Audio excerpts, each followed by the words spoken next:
आइए आज हम पढ़ते हैं पद। पद किसे कहते हैं?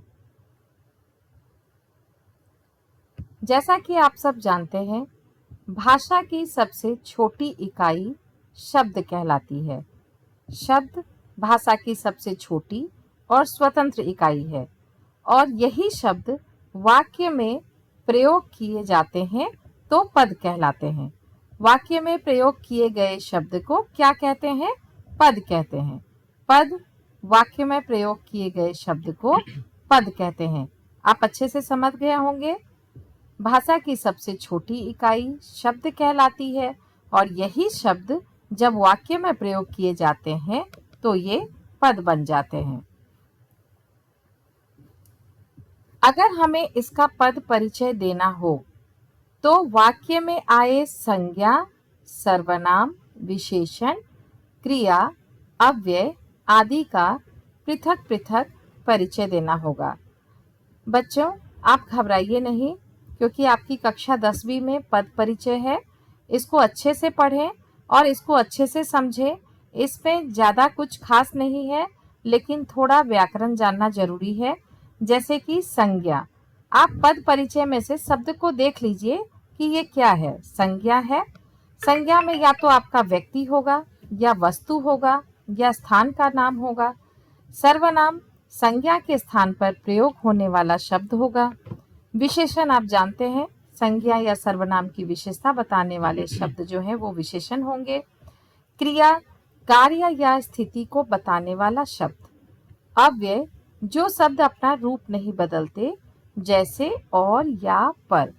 तो समझ गए होंगे कि किसी भी वाक्य में आप जब वाक्य पढ़ते हैं तो उसमें आप देखेंगे कि आपका संज्ञा होगा या सर्वनाम होगा, विशेषण होगा, क्रिया होगा। सबसे पहले जितनी साधारण व्याकरण आप उसमें से ढूंढ पाएंगे ढूंढ लीजिए, अंडरलाइन कर लीजिए और वहां आप सिंपल वे में लिख दीजिए ये संज्ञा है, ये सर्वनाम है, ये विशेषण है, ये क्रिया है और ये अव्यय है। अब इसके आगे क्या करना है? अगर वो संज्ञा है तो सबसे पहले पहचान कीजिए कि संज्ञा के भेद में वो है क्या। वो व्यक्तिवाचक है, वस्तु है, स्थान है या भाव है या किसी जाति का बोध कराता है। उसके बाद आप उसमें से लिंग है। अब लिंग है तो स्त्रीलिंग है या पुल्लिंग है। संज्ञा में आप याद रखिए कि आपको इन 4 चीजों का ध्यान रखना चाहिए। एक आपका भेद हो गया, लिंग हो गया, वचन हो गया और कारक हो गया। कारक तो आप जानते ही हैं, संज्ञा और क्रिया के बीच का जो संबंध बचा है। और वचन, एक वचन और बहुवचन। तो संज्ञा समझ में आया, भेद, लिंग, वचन और कारक। सर्वनाम में क्या करना है? आपको पहचानना है पुरुषवाचक है, निश्चय है, अनिश्चय है, प्रश्न है, संबंध है, निज है, क्या है ये। और पुरुषवाचक में ये प्रथम पुरुष है, द्वितीय पुरुष है या तृतीय पुरुष है। लिंग, लिंग और कारक तो आप ऑलरेडी संज्ञा में भी दे रहे हैं, आप इसको सर्वनाम में भी दीजिए। और क्रिया के साथ संबंध, यानी कि 3 आपके कॉमन हो गए, लिंग, कारक और क्रिया। बचा आपके क्या? 2 कि सर्वनाम कौन सा सर्वनाम है और इसमें पुरुष कौन सा है, प्रथम पुरुष है, मध्यम है या अन्य पुरुष है। अब हम आ जाते हैं विशेषण पर। फिर से आप देखिए, लिंग आपके सेम आ गए, वचन आपके सेम आ गए, तो ज्यादा परेशान नहीं होना है। विशेषण का भेद देख लीजिए, गुणवाचक है, परिमाणवाचक है, संकेतवाचक है, प्रश्नवाचक है, संबंधवाचक है। कौन सा विशेषण है इसे आप पहचान कीजिए। संज्ञा के विशेषण के साथ अब विशेष्य देख लीजिए। अब विशेष्य किसे कहते हैं? जिस संज्ञा या सर्वनाम की विशेषता बताए उसे हम विशेष्य कहते हैं। अब इसके बाद आ गया क्रिया। क्रिया में भी देखिए आपके लिंग सेम है, वचन सेम है, पुरुष भी सेम है। अब इसमें आपका क्रिया में क्या बनेगा? सकर्मक है या अकर्मक। ये तो हम पहले से जानते हैं, सकर्मक मतलब कर्म के साथ में, अकर्मक मतलब बिना कर्म के। धातु क्रिया के मूल रूप हैं। काल, वर्तमान काल, भूतकाल और भविष्यत काल।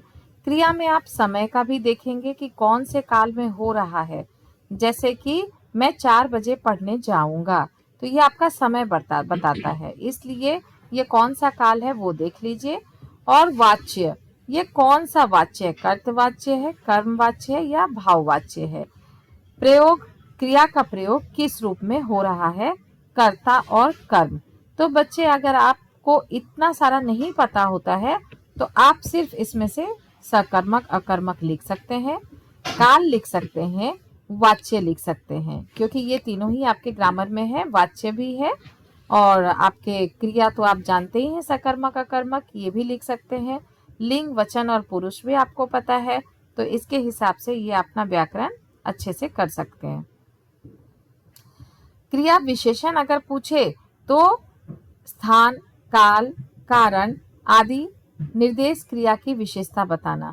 तो क्रिया विशेषण मतलब हो गए इसके प्रकार किस तरह के हैं, जैसे ये रीतिपरक है, रीतिवाचक है या स्थानवाचक है या कालवाचक है, इन सब चीजों को ध्यान देना पड़ेगा।